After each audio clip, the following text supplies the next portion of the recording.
Hi there, Janet Fritz here for Galaxy Girl Creations. Welcome to my channel and welcome to 14 Days of Christmas. This is a series we're doing all month long on Tuesdays, Thursdays, and Saturdays. There is a list of everyone playing along down below. I highly recommend you go and check them out. There's a lot of inspiration out there for you, and I hope that you enjoy the holiday videos or the winter season videos. I am starting out today with one half of a double page layout, and I'm doing only one half because otherwise the video would be very long. I'm starting out by modifying this acrylic piece from Color Cast Designs, and I'm using some, I believe it's called Picasso alcohol ink. And I am using it in emerald green and I think, blue green, kind of to bring in a little bit of that teal. And I'm just dropping it dropping a drop here and there on that piece, and I really like how it ends up looking. You're going to see it a little bit more close up.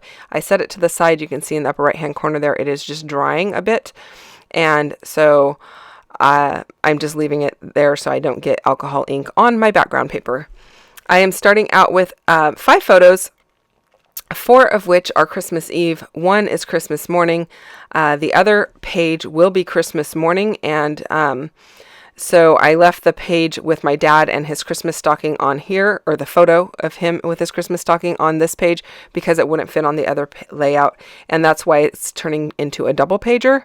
So I've got Christmas Eve, I've got my nephew being kind of goofy, my daughter hanging out. I don't know what we were doing Christmas Eve there, but she's hanging out on the floor. My niece giving my mom a kiss, and then I'm eating a slice of pie. So, Christmas Eve antics. And usually at our house, Christmas Eve, or at my mom's house, Christmas Eve, we do a really simple dinner. Usually some type of soup and maybe biscuits or something like that. And then we'll have like cheese and crackers and like a charcuterie type of a deal to add to it. And that makes it pretty simple for Christmas Eve. And then Christmas Day, we normally have, the big meal.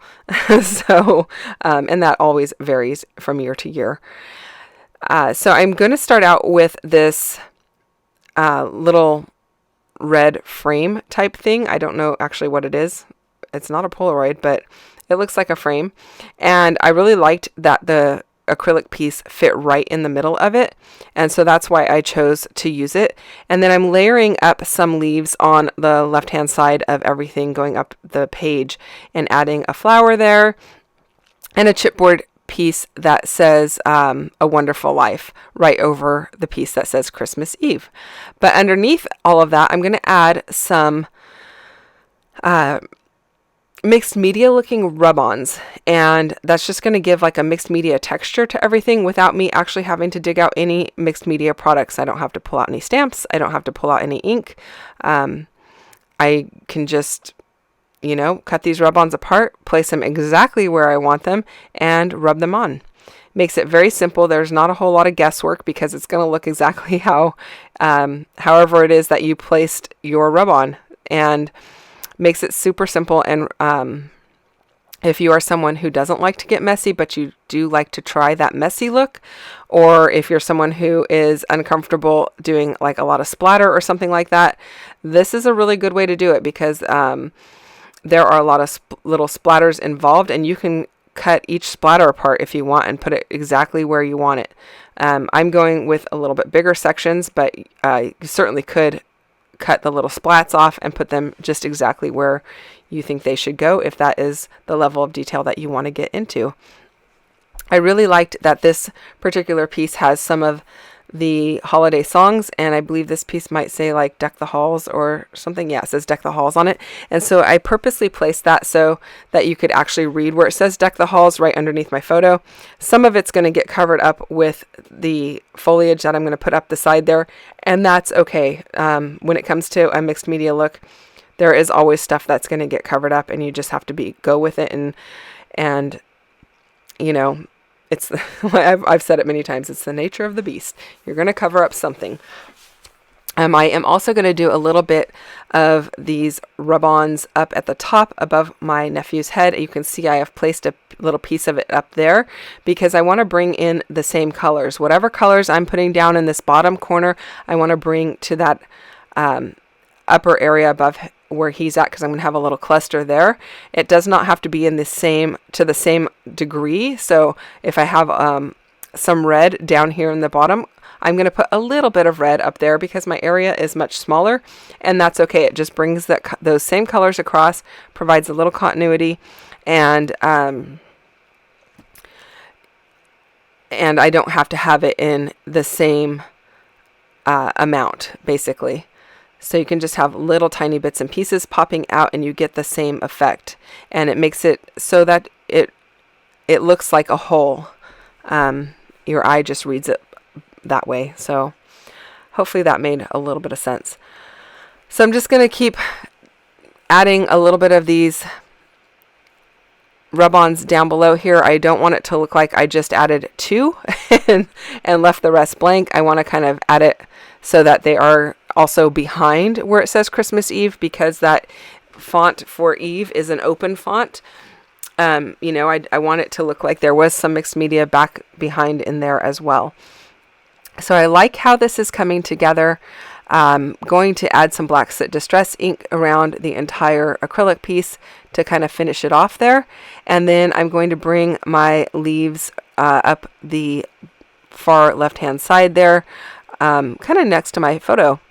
And I'm liking how that's looking. It looks like it is kind of coming out of the background because there are leaves on the background as well. And I like that it kind of feels like there's multi-level dimensions, if that makes any sense. I've got the ones that are in the really far background that are printed on the paper, and then I've got the holly leaf, and then I've got a little bit of foam underneath that kind of bluish one to make it look like it's more in the foreground. And then same with this red flower, it is also lifted up, so it even looks like it's even more in the foreground. So I'm liking how that looks. I'm going to also use this little deer. I'm going to fussy cut it out after I do it as a rub-on onto some white paper. If you don't want to use your rub-ons on the background, always remember you can put them on white paper and fussy cut around them, and it'll be just like any other die cut element, and then you can put it wherever you want. You do not have to use it as a rub-on on your background. Going to use it right on top of that little flower there, just to bring in another little bit of a motif there, and some of the brown. And I really like how that looks. I did end up cutting off one edge of that frame that is around the title, and that makes me happy also, because it looks like it is a continuous pattern that goes off of the edge of the paper that way, rather than just kind of floating at the bottom of the page. Now I'm going to work on this upper area to add some mixed media up here. And then I'm also keeping in mind that I'm going to be doing a second page to go with this, and that is why my photos are all butted up to the right hand side, because it's going to look like it goes all the way across the 2 pages when I get it all done. When I do the second page, let's see here, that will be, I'm thinking, on maybe Thursday. If this is on Tuesday, it'll be on Thursday. It'll be whatever my next date is that I post another Christmas layout. You will get to see the whole thing all together, because at the end I show you the whole thing put together. But I am tucking some pieces in up here, and I know I'm going to be going across the page with this embellishment cluster. So I don't really know quite yet what I'm going to be putting on the other page, but I want to be able to use some things that can kind of go across both pages to make it look continuous. I really like that little postage stamp that's up at the top there. It brings in a little bit of a different shape versus the horizontal skinny labels. This one gives a little bit of height to it. I also like the addition of the foliage up there because it's more of an organic shape. It's soft, the softer lines kind of finish it out. If everything is really square and with blunt 90-degree angles, I feel like I need to add something to kind of soften it out. And in order to do that, I would use something that is like an organic shape, like a leaf or a flower, or even a circle will work because it has the rounded edges. Now I'm trying to make sure that I add some of the other green. I've got that bluish color up at the top there, and that little last piece I added was a little bit of green. So right now it looks like a diagonal layout, but when I add the other page, it was not going to look like a diagonal. It's going to look like there's 3 large embellishment areas. Thanks so much for watching, you guys. I did sprinkle everything with a little bit of gold Heidi Swap Color Shine to finish it off. Come back again for my next video and you will see the other page. Thank you so much for spending time with me today. Don't forget to check out everyone else playing along, and I will see you soon. Bye bye.